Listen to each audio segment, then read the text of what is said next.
Valley Improv. He's doing his stand-up debut. Put your hands together for Jed Peterson!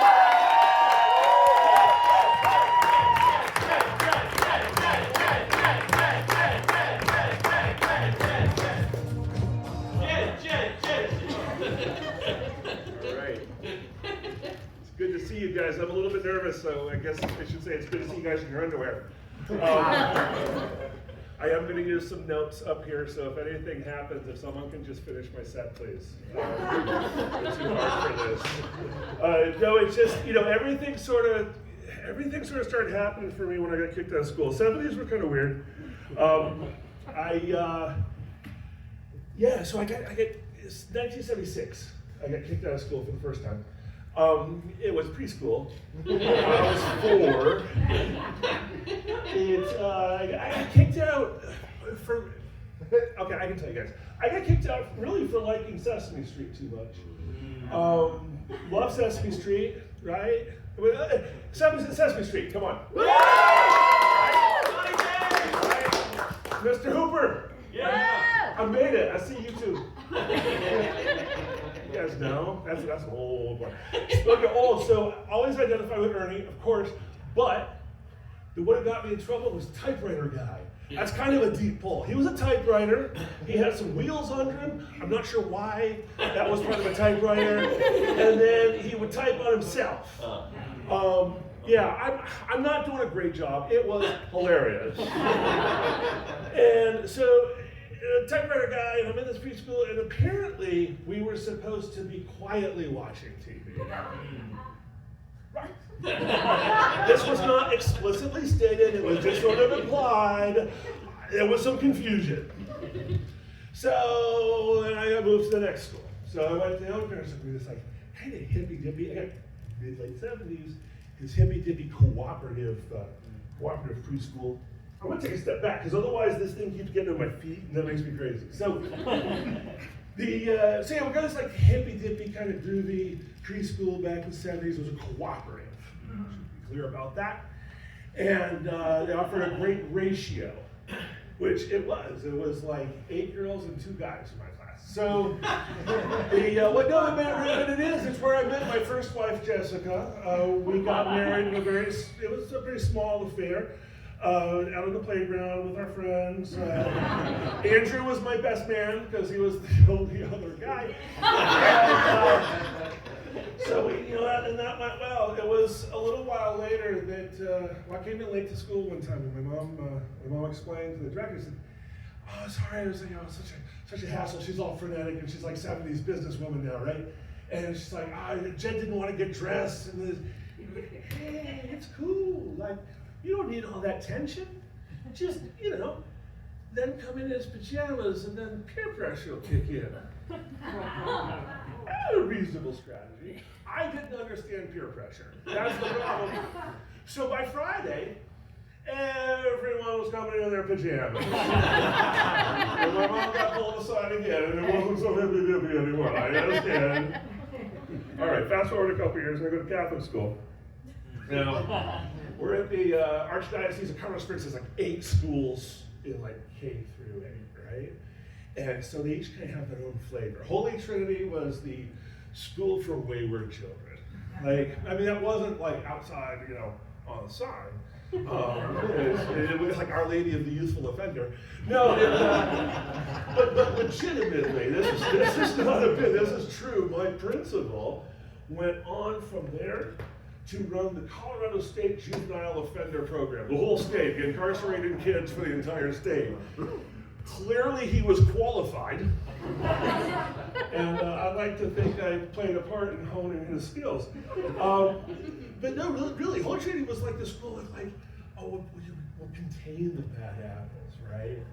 And, but some kids would just kind of come in anyway. It wasn't all bad kids. It was a very small school. You couldn't just run it on bad kids. You had, a few would wander in. They didn't know any better.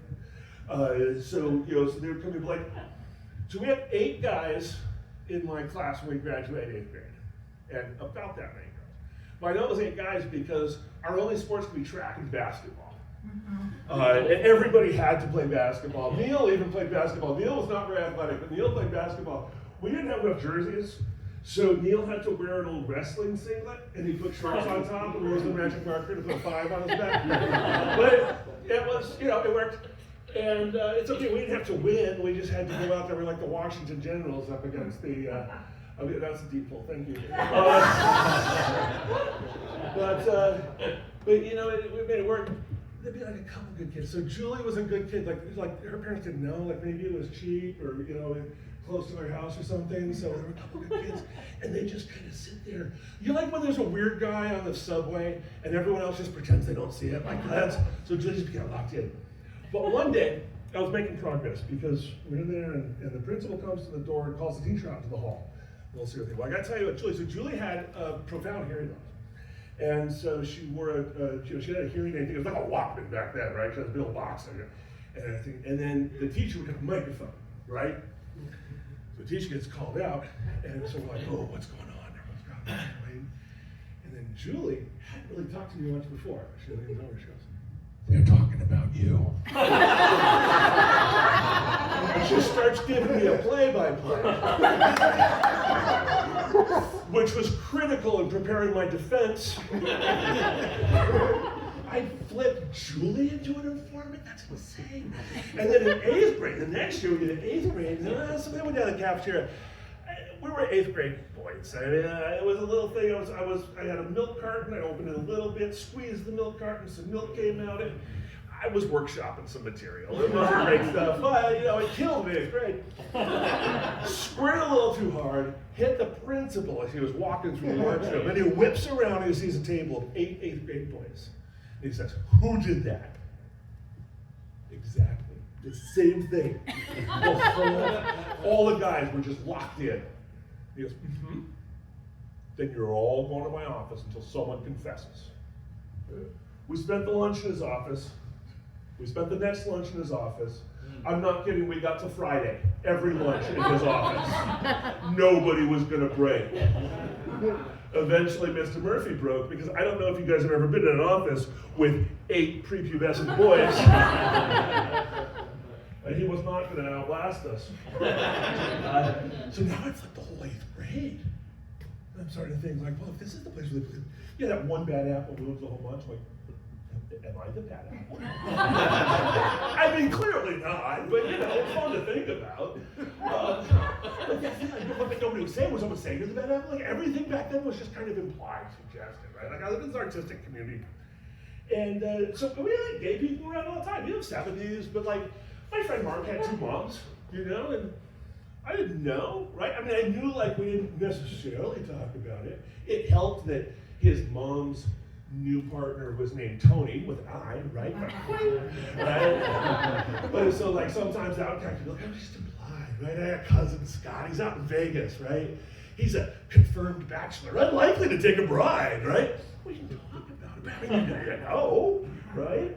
So, like, that's why it's a little confusing for me, because I'm coming up and, well, it turns out, it's great. I didn't even know you could be bi. I was told you had to choose, like, oh, this is this and this is that. And like, well, if I'm not, I don't know. I just assumed that there was some stuff that everybody knew that we just don't talk about, right? I don't know, everybody says, oh, I don't pick my nose. I've been at red lights, I know what you guys do. So how was I supposed to know that you guys were all out having, like, sexless slumber parties? I don't know. Like, no, and there's nothing wrong with that. It's fine. If that's what makes you happy, that's fine, okay? Some of my best friends are straight. I get it. That's okay. I just didn't know that that's what's happening. I didn't understand that, like, your best friends, right? Like, all like best friends, BFF, and like, sometimes they get those little pendants, like stuff.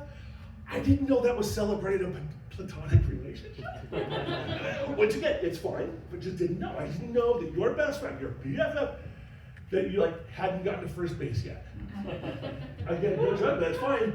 But now it's just, and then it does make more sense now that why, like, you guys thought Bert and Ernie were straight.